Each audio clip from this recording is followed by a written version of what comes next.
And so let's go ahead and get started. So today, as I said, the focus is on the sacred maturity, right? Unfinished dreams. And so first, we will start with the idea of dreams and what dreams look like, right? Because we all dream. I dream, you dream.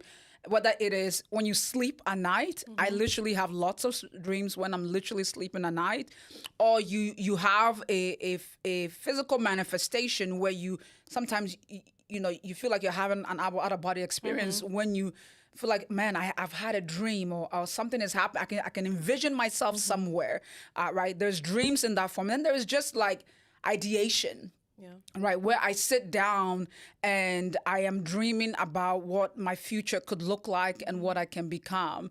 And so, I want you to, as you guys write today in your notebooks, I want you to really take a moment to think about what dreams have you began to have, or maybe you've dreamt about, or maybe you've had almost an out of body experience in that space regarding your dreams. And so, I always say dreams are the place, right? It is the place, it is the idea. Vision is how you get to the place. Because, and I always say it's also the car, right? Like the dream is the car, the vision is the engine, right? Most people have dreams, but they don't ever get to an engine, right? Or they have an engine, right? They may just have a vision for something, but they don't have a dream or around how that's going to look like, right? And so you can have one or the other, but I always say you need a dream and you need a vision, and lastly, you need a strategy around how to execute it, right? And so many people have dreams, they may have visions, and then the refinement process of that, and then the enactment of that vision or dream. I don't know what the stats is, so don't let me misquote, but majority of people are good with dreams, but they don't know how to take it to the end, right? And so today we'll talk about dreams. So some dreams involve, some dreams pause, right? And so we are going to move past, you already know who I am. Some dreams evolve and some dreams pause. Some take root in silence. All of them have a reason, right? So not every dream, right, happens in, like I said, in movement. Some of them happen in silence, right? And I always want to cover this, that incompletion is not the absence of progress. Because oftentimes we think, man, if I don't finish the dream, that means I have not made any progress. It is a phase and part of the development process. And also, dreams are not static constructs, right? So they move through seasons of formation, dormancy, and emergence. Dreams shift from dream shift has excuse me when we developed and have new encounters and revelations. So for example, I may not have had this dream for Swali if you probably asked me 10 years ago, 5 years ago, maybe 4 years ago, even, I think in grad school, I think in grad school, I had an idea that I think everybody thought I was going to become an ambassador because that was the path. I always cared about humans, and I cared about human well-being, and I cared about human productivity and really flourishing, human flourishing at the core of who I am. But I didn't think it was going to be in the form of an entrepreneur, right? Or raising the next generation of leaders or forming the current leaders that we do have, right? But as I evolved, as life happened, as I led teams, as I worked around the world, the dream began to shift and change, right? And some was literally when I slept. I felt like I literally had visions of those dreams. The central inquiry shifts from why isn't it done to what is this season producing in me, right? So when dreams comes in different forms, the question has to be, what is this produce in me? So how have we begun? And one thing that we have to ask ourselves is, how often are we taking time to write down our vision? How often are we doing that? Unfinished vision is not a verdict, right? So because you didn't finish it, it's not a verdict. It is a developmental stage. And so I want us to just pause there for a minute. For those who have gone through the process of dreaming and you haven't maybe finished it, do you see yourself as a failure? Yeah, that's deep. That is deep. I don't know, Mary. I don't know if you've been there. Yeah, I would say there are some things in my life that I did do and I didn't finish it to the capacity or the capability I thought I would have liked to. And I did struggle with a feeling of, man, I failed at this thing. I didn't accomplish it to this full capacity. But in hindsight, looking back on it now, I don't believe what I went through with those certain experiences was meant for me. It was meant for me to experience something differently. Like I showed up differently than what I expected I would show up as. And in that aspect, it was not a failure. Like I showed up thinking I'm there to perform, but really, in all honesty, I was there to serve. That's it. And that's what hindsight now, that's what I realized that experience was. It wasn't meant for me to perform. It was meant to me to serve. That's it. Yeah. And the reason is very important. And so before we go further, it is important for me to hinge upon this point, right? We must access the idea, what are we carrying, right? What dream are you carrying? Not every desire is a calling, right? Not every passion is a sustainable path. And confusing those can cost us a lot. So I can have a passion to want to change hunger in the world, but if that is not the place I'm called to do, I will exhaust myself and feel like a failure. I have a passion for many things. I do have a passion to see hunger alleviate in the world. I have a passion to see people fulfill their destinies, right? But that is my calling. But I have a passion for many things. I have a passion to race cars. Wow. But I know. But you guys don't get any ideas. I have a passion to race cars, but will I ever do it? No, my family will kill me. Never say never. Well, Mariah, Vicky's watching, so she might be like, don't encourage that that behavior, right? Passion is real, but passion alone is not sufficient foundation for a vision. Before a dream is pursued, the desire beneath it must be examined, because not all desire is equally rooted as well. And so what I want to access is this a calling or is this a passion? Have I mistaken both? Right? Because passion sometimes can stir emotion in all of us. Calling demands formation, though. Calling is hard. Calling demands sacrifice. Calling demands alignment with a sustainable purpose, right? Because purpose is the reason behind the call. Right? The call is I feel the desire to do something, right? And I feel the pull towards this thing, but the purpose is the why. Right?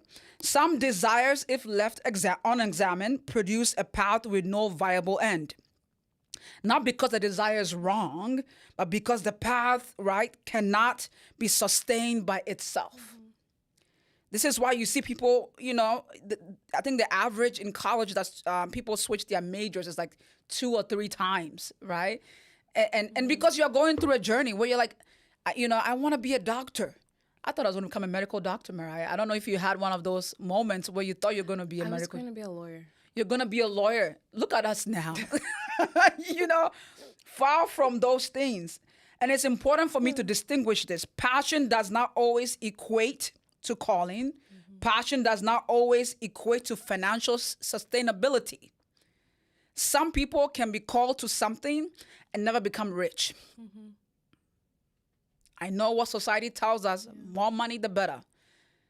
But there are many people in this world who are called to be servants in the lowest places of life who don't get paid what they should get paid or can get paid what they should get paid. That does not mean they are not called there. Often we think when you are thriving financially, that equates to a calling. There are many people who are rich who maybe God may have allowed them to do it, but he's not in that calling, right? It's very important to also say that. Or they're not happy, which we know many people are not happy. And so it is important to also say a passion can produce a profound feeling of fulfillment and still require a separate, sustainable path to fund it. right? And that is also important to think about. And sometimes you can have a passion, a vision, and maybe the way you fund that vision is not by going towards that calling immediately. So for example, let's say I wanted to build a school for kids. Right now, the path to do that, if I was to launch towards that, that would be a bad idea. That could ruin me financially. However, I can pursue this calling successfully. And then when I have the capital or I have gained the network of people, I can then use that capital to create a school.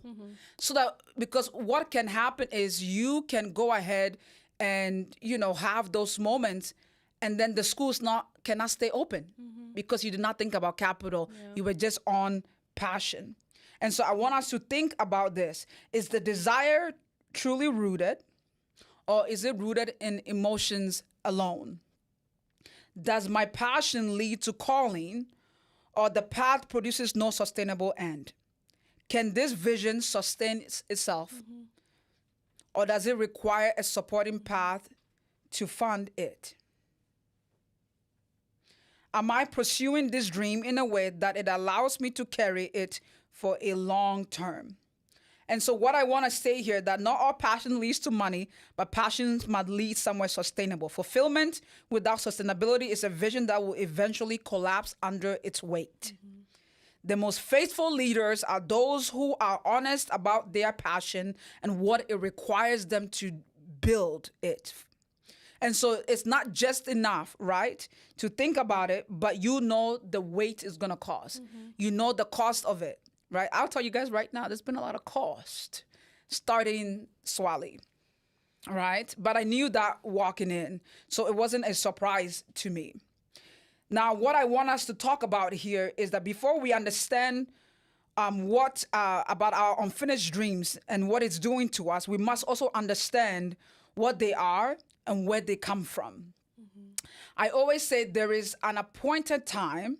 Let me move that.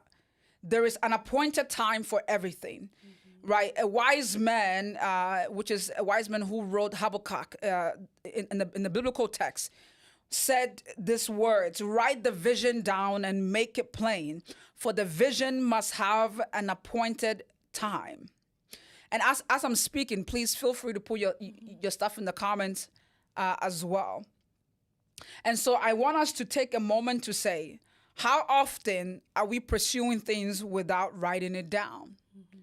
Right? How often are we going after stuff without giving it the breathing room that it needs to mature? And I'll get a little bit into that a bit more later. Not all delay is denial. Some delay is the most active form of development. Oh, yeah. Yeah, it's definitely. Delays are a good thing sometimes. It is a good thing. It's not as bad as you think it is. You need to be processed before you come to what you're supposed to be doing. Right. And you probably might not be fully processed because none of us are fully done. That's a lifetime's work. But many of us we live in a generation of being able to just, I want to be known. Many people want to be known without the background work. Many people want to be the star, right, without the backstage work, right? I don't want to have to pull down the curtains. I don't want to have to do all of that. So many people want to be able to do these things without the pruning process as well. And so I want us to move into the architecture of dreaming, of the human dreaming as a formation design, not as an accidental pause. So dreams, right, serve as a catalyst for self-examination and directional clarity. They awaken dormant potential, surface suppressed purpose, and disrupt comfortable stagnation. So many of us may be just doing life content as usual, but what dreams does is it disrupts our lifestyle. It disrupts what we are called to do. Leaders are called to dream, to carry dreams with the same level of conviction. And so it is important to not just think about dreams in the ways that we are just I think some people, they may be, let's say you may be going through your life, living your life, and you've been called to do something for many years. But sometimes it takes somebody else. You can see somebody else doing the very thing that God called you to do, but you never did it. And it could awaken that dream back in you. Doesn't mean because, Joe Smokes is doing it. I don't know where the word Joe Smokes came from. Sorry if your name Joe Smokes.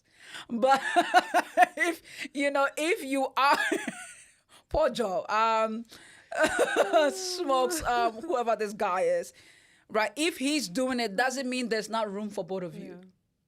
Right? And so what dreams do is that they awaken us. I think that goes back to an abundance mindset versus scarcity, which is important with dreams too. Like if someone else does it, it's okay. It's okay. There's room for you too. Absolutely. Yeah. Many people think, well, they are doing it, but there's so many fish in the sea. Yeah. You can still cheer people on too that are doing the same thing as you. I mean, but I think for people who would see others as competition, it's often our level of insecurity, but also not knowing what we've been distinctively designed to do. Right? I do speaking, I do all these things, but there are many phenomenal speakers that I look up to. People who are my inspiration from afar, right? But I know that their story, the way they are designed to be, has framed the way they look at life. And so the way they talk about things is going to be distinctly different than the way I will talk about it, right? And so it is important to absolutely think about it from that perspective. So dreams as a formative infrastructure, they awaken what organizational pressure has numbed. Many of us may be in the 9-to-5 jobs, and often in those places, our dreams get squashed. They get jaded. They get numbed, right? Establish internal directions when external structures are unclear, right? What dreams do is they establish some form of structure for us, even when everything around us may look like they are shaking, right? They expand the threshold of what leaders believe is possible. So I can't tell you how many people that I look up to, right, who said, everybody around me did not believe in this dream, right? Everybody, but they could see it, right? You can't tell nobody if they have seen the dream, the seen part, if you know what is going to happen, even though everything around you saying no, there's nothing like it. Yeah. Right? I know where Swally is gonna go. Like that vision is clear to me. I have written it down. I have prayed over it. I have fasted over it. I have counseled over it. I know what it's gonna become. So, but we must honor its formation process. It has to go through the fire. It has to go through the water. And if it doesn't, it will fail. Right? But it also cultivates humility, right? And ethics and ethical leadership. Oftentimes, many of us want to get to the place without ethics. I always say, it always begins, Mariah, with the small decisions that we make. Oh, it's okay. It's just $5. Yeah. It's just $20. It's not gonna hurt. They're not gonna notice. They're not gonna notice. But how often do we say they are not gonna notice? That 5 becomes 1,000. It becomes 100,000. Yeah. And the next you know, you are padding the account. Yeah. Right? That's how it begins. No thief began as a thief. They all began with a need. A justification. And a justification for the need. Yeah. You right? And then it became, just a little toy from the store. I have to feed my family. Yeah. And then now it became, I'm breaking into banks. Yeah. Hello? Right? This is why there's a lot of grace for all of us, right? Like, it doesn't begin from one place. So dreams are not accidental. They are formative infrastructure for a purposeful leadership, right? And so it is important for me to say Swally began very much so in that way, where there was many years of what felt like birthing aches. It felt like I was carrying a child that I couldn't birth.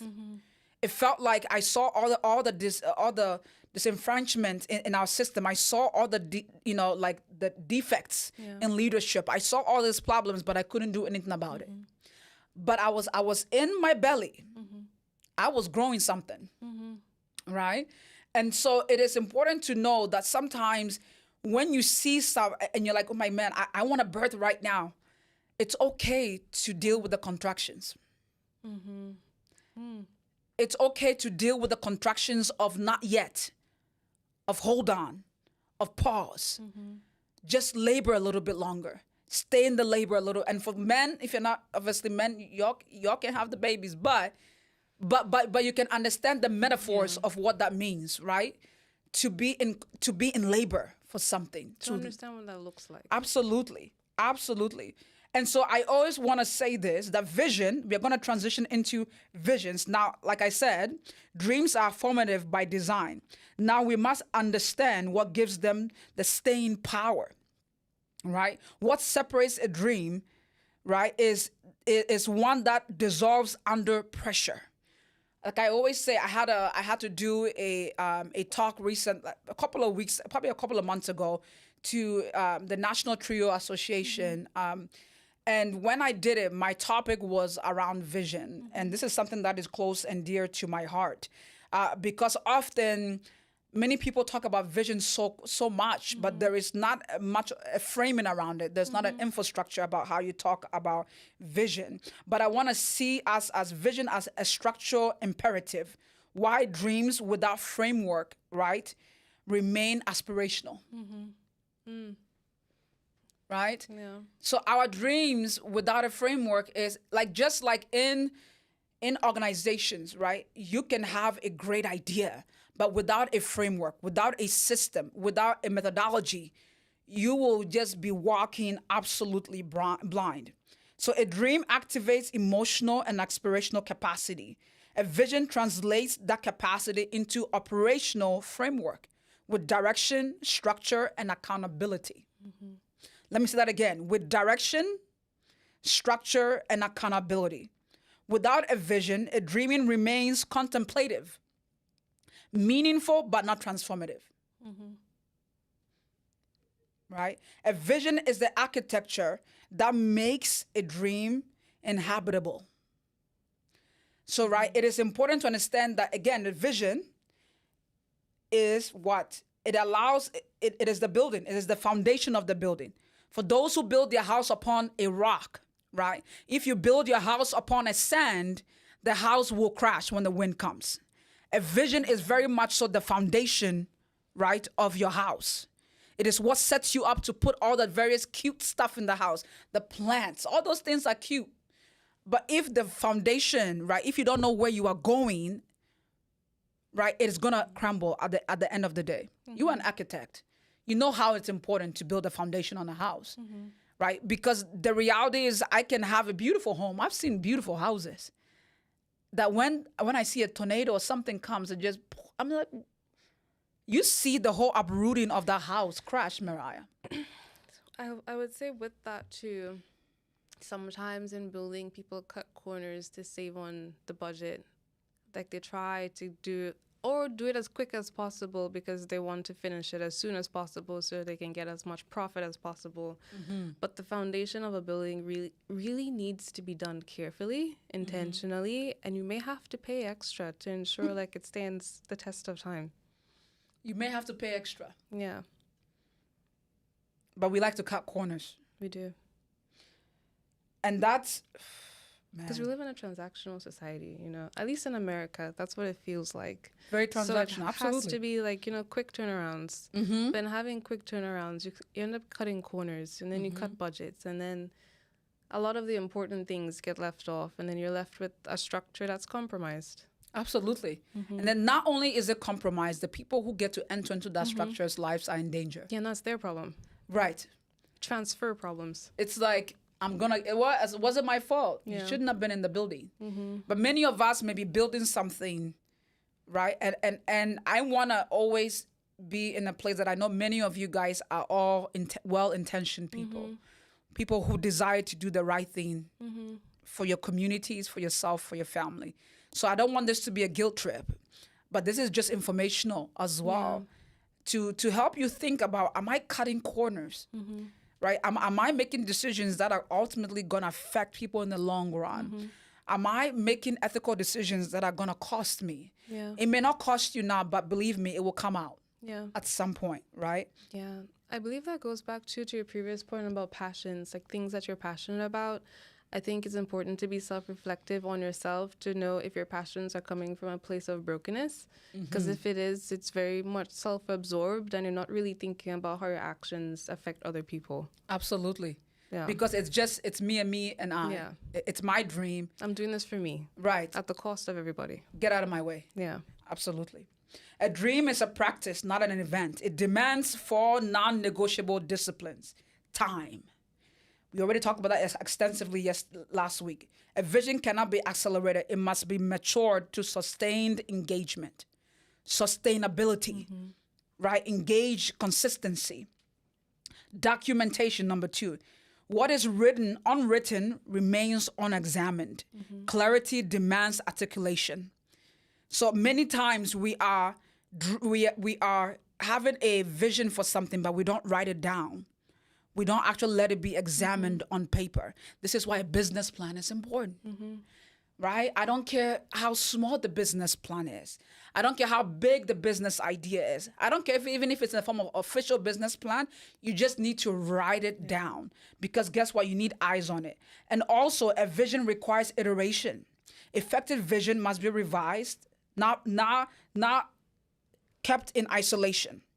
Right? It also requires to produce consistency in being able to do that. And so when you are experiencing like, oh my God, I think, you know what? I it's my vision. And so I don't need to go run it by anybody else. No, you need iteration. You need people to speak into it. And of course, trusted people. The right people. You do not want the wrong people speaking into your vision because it will cost you. Speak death into it. People will speak death into it. This is why we talked about last time, the people matters. A vision is developed through a disciplined practice, not an idea of a singular inspiration.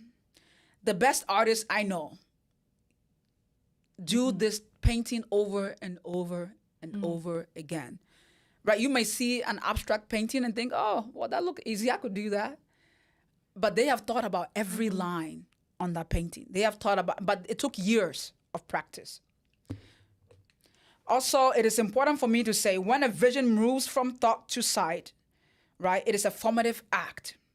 And so I always say I can see something from sight, right, from thought, sight, to writing it down.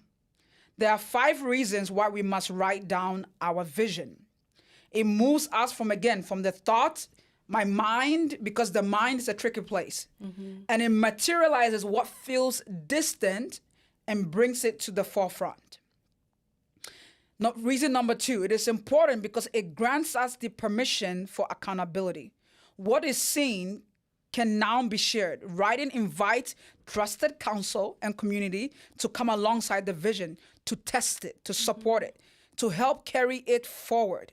Accountability is not a burden, it's a safeguard that keeps the vision from remaining into some sort of private fantasy, but keeps it moving faithfully forward. And so I want you guys to just take a moment to write down. Are these reasonings part of my processing, right? Number 3, it frames the vision within the time. A vision carries an appointed time. It allows for delay, maturation, and testing. A vision must endure seasons of waiting, resistance, and refinement. Writing gives the vision room to tarry. That word tarrying, wrestling with it, to be tested by pressure and opposition. There's people who don't believe in Swali, I'm sure, who are probably waiting for it To crumble? to crumble. I'm sure there are people out there. I'm sure, right? Because they see me as a competition, right, in the field, right? But my focus is not on them, right? My focus is on the vision because I know the people around me, the council, right, is what matters. To prove whether it can withstand the wind, right? Number 4 reason, it releases us from internal consequences of rejection. Unwritten vision often die quietly in the mind. Pruned before they are given the breath. Once it is written, a vision has purpose.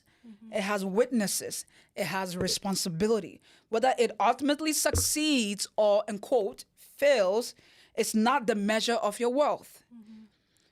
What matters is that it has been given the dignity to have lived and to have been tested and to have been carried forward.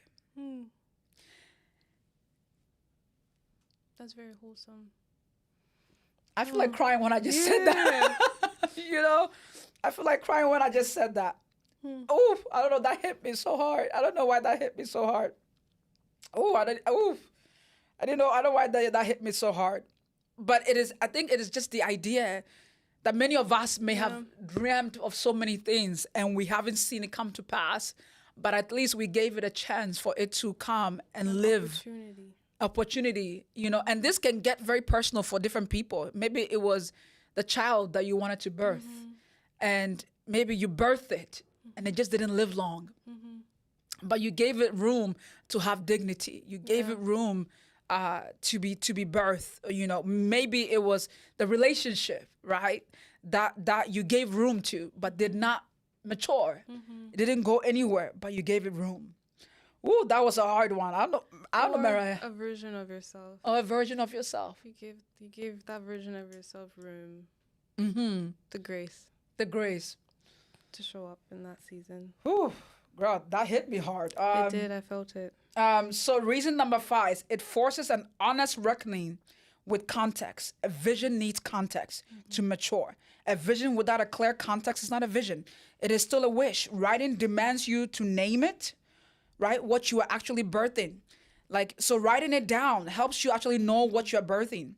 What environment is this vision taking root in?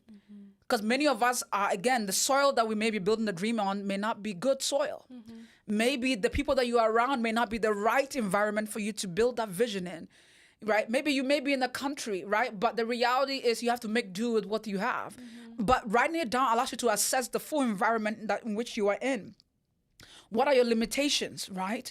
What are the real challenges, right? Not the ideal conditions that the vision will face, right? This is what, I think I'm forgetting the process for this, the pros and cons, the exercise that I'm forgetting, the weaknesses, the strengths, the SWOT analysis, right? Being able to do your SWOT analysis allows you to be able to see that. A seed planted without understanding the soil and the season and the climate has little chance to survive. So you could be a gardener. The best gardeners know the climate, the type of soil, the type of season, right? And so writing the vision does not guarantee the outcome. It just guarantees honesty. It guarantees courage, patience, and entrusting in the process. And knowing this, right, the vision was not abandoned in your mind. It was allowed to breathe, to wait, to hope. And in giving the vision the chance, you honor not only what you are building, but what you are becoming. Oh, that hit me again. Guys, I'm having a moment here. I did not expect to have a moment when I was writing this up, but I'm having a moment. I think I'm thinking about my own stories in my heart. Now, let me pause here. How many of us are having moments right now?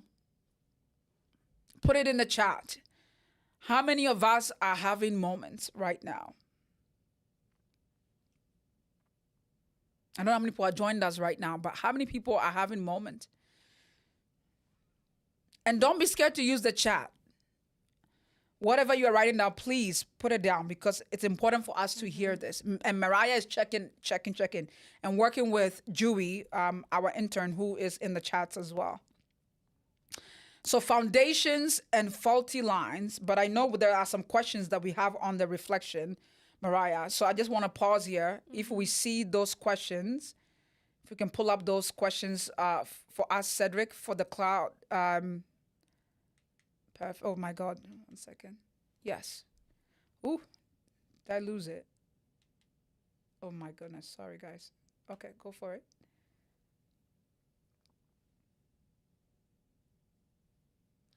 What vision have you been carrying but not willing to name? What might change if it is allowed to move from thought to sight? Have you honestly named the context of your vision that it's growing in? What are you truly birthing? And does your vision account for the condition that it will face? These are questions that I think, we don't normally send our slides forward, but I think all of maybe the questions that we are posing, we might maybe at the end of the webinars, send these questions forward. Okay, I know we are running on time, so I wanna be sensitive to the time that we do have together. Now it's important for me to say this: foundations and faulty lines. Vision must be built, right, on visions that are built on shifting grounds, reactive, approval dependent, approval dependent, eroded by cultural pressures or relational friction. So shifting grounds are very much so based on reaction, approval. They have to approve it, or by cultural pressures will ultimately struggle. And then there are principled ground, right? This is what is built up stable under opposition, right? Refined by adversity and enduring across seasons. So which ground are you on right now? Are you on shifty ground? And you could be a combination of both as well. You could be a combination of both. You could be on principled ground on some terms or shifting grounds. I think we've all felt either ground. And it's not a monolith. Mara, any thoughts here? I think you transition between the two based on, I would say different facets of ourselves carry a different level of maturity, and we're constantly pivoting between shifting ground and principled ground based on where we are subconsciously in those different things. So it's a process. It's a never-ending process. It's a lifelong journey. It's a lifelong journey. So think about the concept: shifting or principled. Which ground are you on? The durability of a vision is determined not by its ambition, but by the integrity of its foundation. Integrity is overly used, but I promise you, it's absolutely necessary.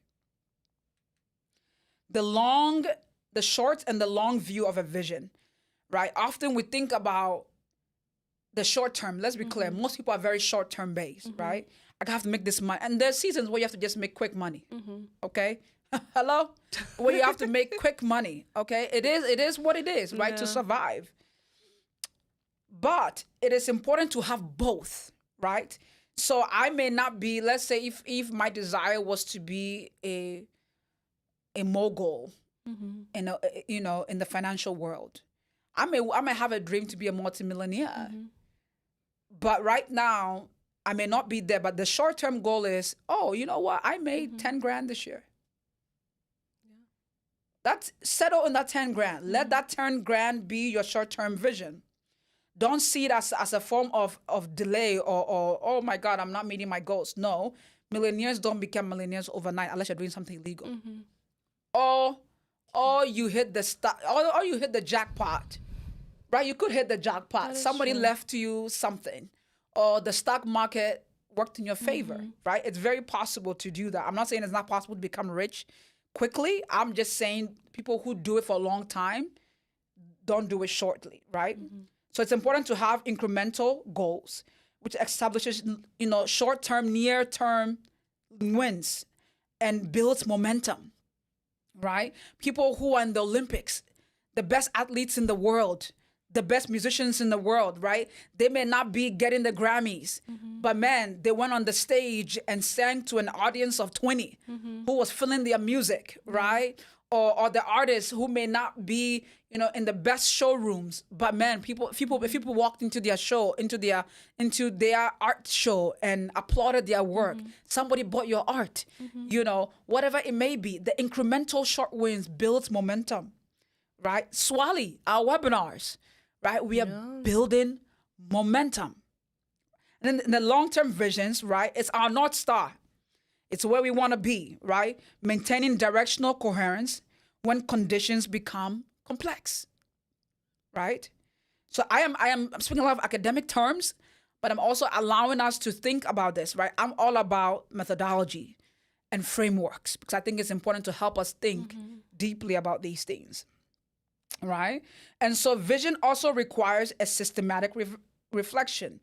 What evidence confirms the vision is producing the intended outcomes? have a metric. Have a system of metric for your success. What does that look like? In 5 months, we need to do this. In 2 months, we need to do this. The goal was Swally was to have 6 webinars by the end of April. That's gonna happen. Yeah. Right? Have we had a little glitch in the beginning? Yes, we did. but it's gonna happen. That is life. That is life. What indicators suggest misalignment or need to recalibrate as well? Right? And so it's important to say sustainable visions require both near-term mapping and distant horizon, disciplined regularly to get to the end goal. I think we are doing good on time. Fantastic. Okay, so I always want to check in. Now let me pause here. Mariah, is there anything that I am saying that is hitting or that you want to add to in this moment? So guys, when we are presenting, we try to give room, for each other to speak. So I don't know if there's anything that you want to add additionally to what I've said so far. What I would add, I would say is, I don't know, the 2 points you made previously that struck emotionally. I think it was heavy and it was weighty. And I think that's for a reason because what I want to say is be kind to yourself and give yourself the grace to show up in the season that you're in the capacity that you're able to show up to. And give yourself the room to have those dreams and those visions. And even if your circle around you is not supporting you, I support you. Grace supports you. Swally supports you. You've got this. You may not show up in the way you think you want to show up, but just make the best of the circumstances and the situations that you have because you have that passion, that vision, and that dream for a reason. So fan that flame. It may not be easy, but we're all doing life together. And I trust that God will send someone along your way to hold your hand while you build that vision. Thank you for sharing that. Sit in that. I know our time is running. I am also going against the wind of time. Wait, what? As we are looking at, I'm looking at how much content we have left. Yeah.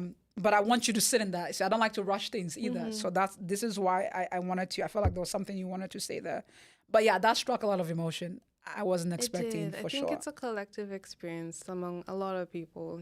There are things that we thought were dead, but there's life in it still. Just believe in yourself a little more. Believe, my dear. Believe, that is the word. Believe in yourself a little bit more. And you guys, I'm gonna have to run on some of this stuff. I think we have some systematic refreshings there, strategic alignment, which I can we move us to that slide as well? Persha. A vision without organizational alignment produces confusion, fragmentation, and competing agendas. You gotta have alignment. I know the people use that word now, but you really have to know what the vision is aligned organizationally, right? If often the vision doesn't fit in the overall paradigm of what you are called to do, right? I'm not saying entrepreneurs can pursue multiple things, but I am saying often you could be misaligned because you're doing too many things. Yeah. This is where I want to say, chill out. Chill out. Pause. Stop adding so many things to your plate. I've been guilty of that. Same. I'm a doer. Yeah. So I want to just do. But I can't keep doing because I'll lose sight of the alignment, right? And then the last thing I want to say that's, sorry, if you could put that back again for that slide, is that effective leaders ensure their vision is communicated through precision. This is where pitching is important, right? And shared transparency, right? And embedded institutional culture. So culture doesn't have to be something that is out there. It's something that you set within around you, right? What is the culture that you want to frame within that, right? Because if you create a culture that does not have any sort of framework or strategy or accountability, that's what your culture will be, right? And so it is important to be able to do that. And it's important to pursue also ethics. This is my favorite topics in the world. Why? Because that's what Swally is about. It's about, we want to create ethical, integral, amazing, robust, flourishing human beings. That was a good one. For myself. For myself. Because I'm like, that's a pitch one. So a vision, right? Let me go. So why does, right, the vision ultimately, who does it ultimately serve? Does it advance human flourishing? Because everything has to come back to not just you building. What does it do for society? What does it do for your community? What does it do for your generations to come after you? What does it do for your friends? Believe it or not, yes, it does matter about your friends as well. Because guess what? What you are doing should impact them in one way or the other, right? And so it is important to pursue that and to know that our work, we were not created for us. We were created for each other. Life is not meant to be lived in isolation. It is meant to be lived in community. The right community, let me be clear. Right? And so when you are given a dream, it's often not an isolated event. It is often with certain people that God has called you to do life with.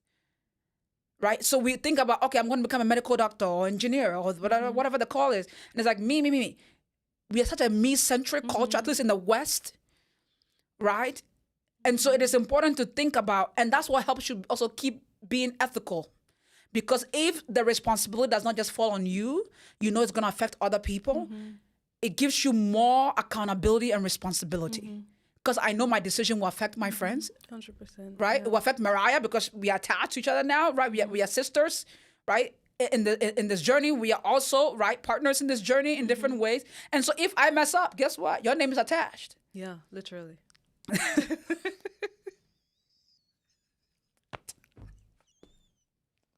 I just have to. Oh, yes, literally. Oh, God. Mariah, so we can't be sitting in the seat too long because we start acting up.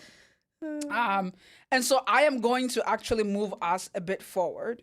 So the cost of accelerating, right? The evidence of it's important to be slow. The importance of a risk of premature development or premature deployment.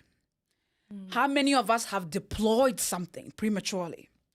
Right? Exposure before adequate formation weakens and not strengthens the vision. Velocity without depth produces leaders who perform well publicly, but lack internal coherence. So you could be I've seen this, right? Leaders who are performative, but internally their organizations are crumbling. People can't stand them. They are hard to deal with. They are not the most precise, coherent leaders. They're not inspirational, but they are incredibly charming. Yeah. They're incredibly good with their words. But internally, if you dig deeper, it's a mess in there. So prioritizing performance over process, right, inverts the developmental sequence.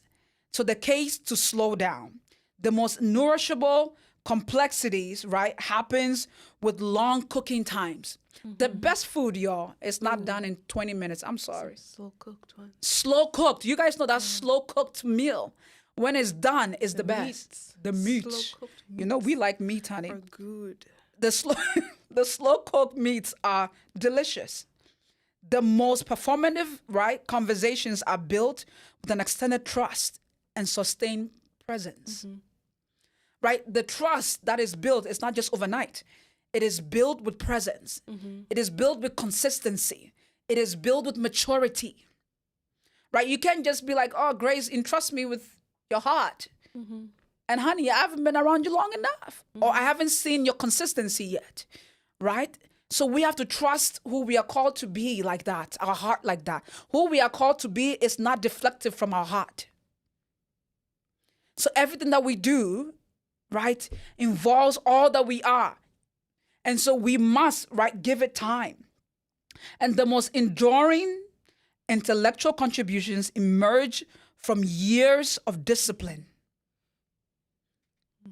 Years of discipline, right? Speaking for me, years. And I'm still refining, and I still get nervous, and I still get butterflies, but I like the butterflies, baby. I like the butterflies. I like being on edge. I like being on edge.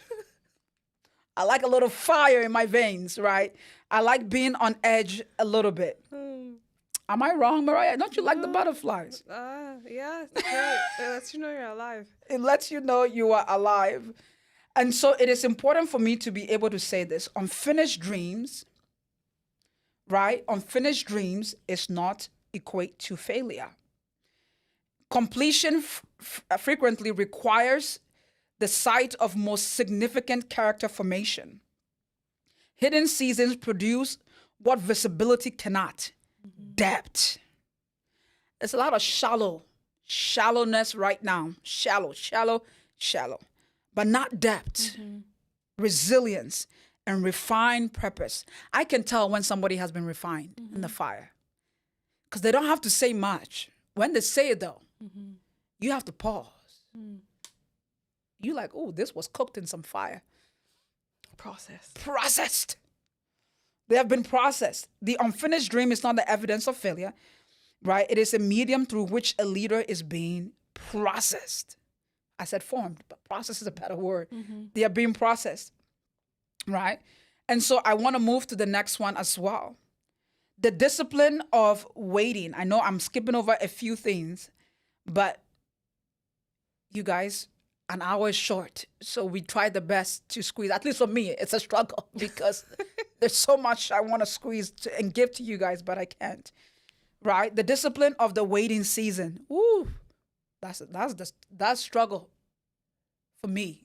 Yeah. For many years, I struggled with some things. Some things I can wait for years for, right? But in some other things, the waiting is hard. Yeah, because it feels like you're behind. Feels like you're behind. Or you got left out, or when it's going to be my time. Yes. And there's been times when you've waited that it may never come as well. So the waiting season is very interesting. We are seeing our guy here. Okay, we are being told that we need to get our mics a bit together. So thank you guys for letting us know. So leadership is a discipline of waiting. Strategic waiting is not passive. It is an active of practice, of trust under unresolved circumstances.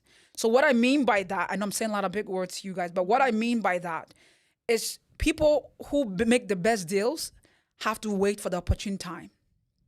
So right now, for example, Swally is pitching to companies.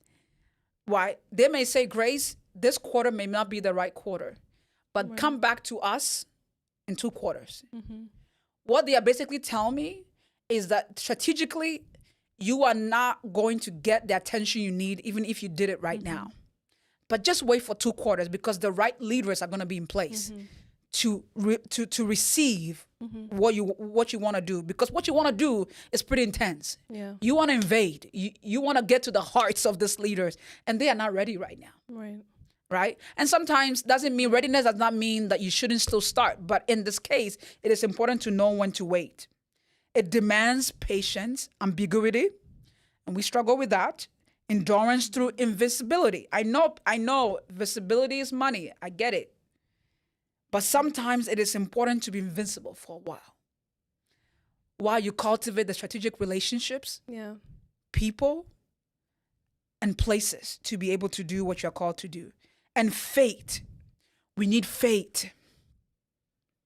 Faith in the higher calling. Faith, not just in this superficial idea of faith, but in the idea that you are called. In the idea that if God has called you, no one can stop you. If God has given you a vision, no one can stop you except you. I don't care how many devils are out there. It doesn't matter. Faith is it is the bedrock of life. It is what holds hope possible. I can have faith, but man, what it does to it moves hope in my heart. I have the faith that I can move mountains, but I can only move mountains because I know God has given me the vision. It's not by my own strength. I have a divine understanding of that, right? So how many of us, if you are not in the place of faith, I know that is hard for some people, and that's okay. It's your journey. But just know for those of us who see you, We have faith for you. We have faith for you. You don't have to have it now, but we will have it for you. But just know God has a plan. Just know God has a purpose for your life, right? And at Swali, we are who we are because of it. We reach everyone across all the aisles, across different faiths, but we are who we are because of the who God has made me to be and who I believe in. Okay? So let's never get that twisted. That will never, ever be on the low key at Swali, because faith is what anchors us. It's what gives us hope. It's the substance of things hoped for. Yes. The evidence of things not seen. And it's my identity. It is the inherent identity that no one can take away from either one of us, right? Okay, guys, I know we are at the end. And so I want to move to this slide. And this is the integration and identity slide, because I wanted to say this here. You are not behind. Amen. You are not behind. Right? I gave you some important keys about vision and why you should write down vision, or what it takes to write down vision and to dream. But you are, even in the midst of all of that, you are not behind. It's not too late to re-envision. It's not too late to redream. It is not too late to think about the things that you need to think about. It's not too late to leave that place. It is not too late to walk out of that room. It's not too late to say no to that decision that you know could really ruin your life. It's not too late to leave that relationship. Yeah. Right. It's not too late to do the thing that is difficult. So tension is necessary. A delay is necessary sometimes. Refinements, right, is necessary. Obstacles sometimes are necessary. I always say, if God didn't open the door, I don't know what he's protecting me from.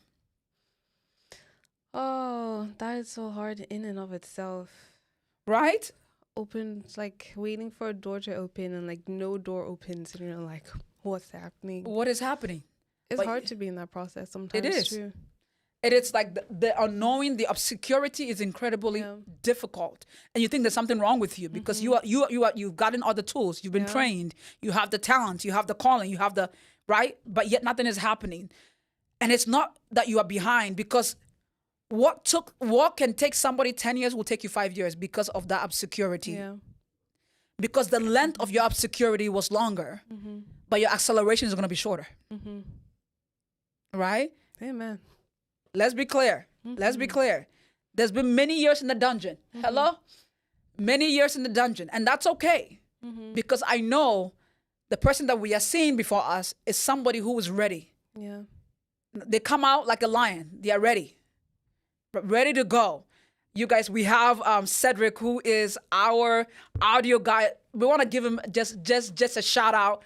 You guys, Cedric is thebomb.com.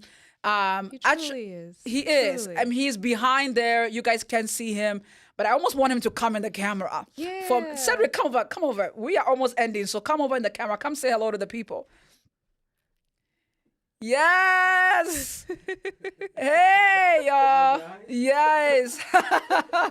Cedric is keeping all of us together. Yes. I can't tell you how many times behind that camera things have been happening, but you guys don't know that. You wouldn't know. You wouldn't know. No, he's definitely a joy to work with. He's like a calm breeze. Presence. Yeah. Calm presence. I cannot say enough about this man. He's now talk about integrity. He's a man of integrity. And so it's important to honor people, I believe. So I want to honor all of you guys who've been showing up consistently. Even if you can't be here, you go back and listen to it. You go back and watch it. You keep sharing with your friends. And so I want to honor each one of you guys for being in the room. And so this slide I want to pull up here, the final framework here. So it is important to say leadership formation is not a linear process. It is an organic process of rapture, uprooting, and emergence. You are not designed to remain static. I know. Sometimes you're like, okay, I'm content. Doesn't mean content. Being content does not mean you are static. It's a difference. Static meaning like you are not doing anything in the waiting. You're not being refined in the waiting. That's that's being static, right? But you were designed to break open. I don't know who used this with me yesterday. They said, Grace, I'm becoming a butterfly. Right? And I don't know if I'm forgetting who said that to me, but I'm becoming a butterfly. This is why I love studying butterflies, because if you see the formation of butterflies, they start ugly. Let's be clear. They start kind of ugly. I mean, they're kind of cute though. They are cute. I know, Mariah. It's You're a gonna. I caterpillar. know because you love the animals. Yeah, yeah. You are. They're a little cute. They're a little cute, but there's a lot, you know. But my whole point is the full formation of a butterfly is absolutely magnificent, right? And so if Cedric is laughing at us here as we are going through, if we're going to put back that slide, Cedric, we are very organic, as you can tell, because this is very interactive as well. Also, your season of incompletion is not a detour from your calling. It is a moment, a time in the terrain. It is a time in the terrain. I had to skip over so much today. Okay. You guys know I had like almost 30, 35 slides. So I had a lot, but I felt like the fundamentals of this was I wanted to root you guys in what dreams are. I wanted to root you guys in what a vision is, what needs to happen within a vision, what needs to happen within a dream. I know many people probably have been asking, maybe folks have been asking for the slides. We haven't sent our slides forward because it's kind of like, it's part of Swali's model, so we're not sending the flow forward.